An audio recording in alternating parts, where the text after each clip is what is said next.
If you are working in a OneNote class notebook and your teacher is asking you to take a copy of a page and put it into your own OneNote notebook, these are going to be the steps that you're going to take. So in your student notebook, you are going to see that you have a content library. And when you click open that content library, you might see several different sections there.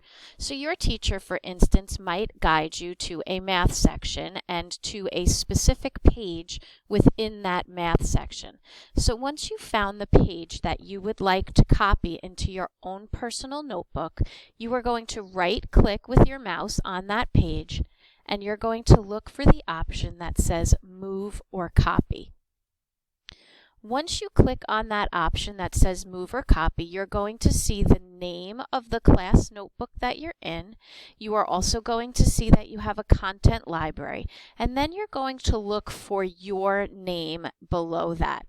Once you've found your name, it should be the only name that you see, you're going to click on this little arrow, and this is going to open up a listing of all of the different sections that you have in your own personal notebook.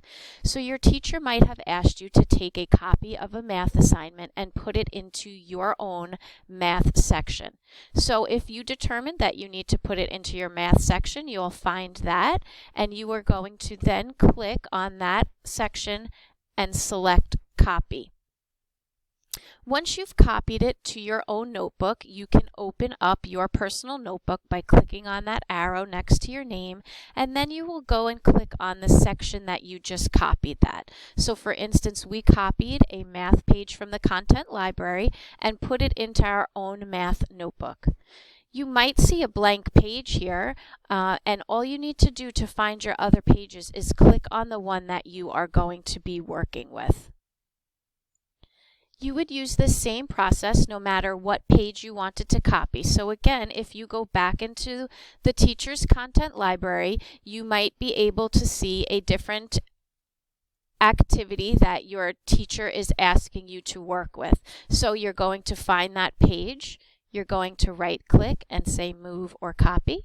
You're going to find your name, and then you're going to select the section that you would like it to go to, and you'll continue by hitting Copy.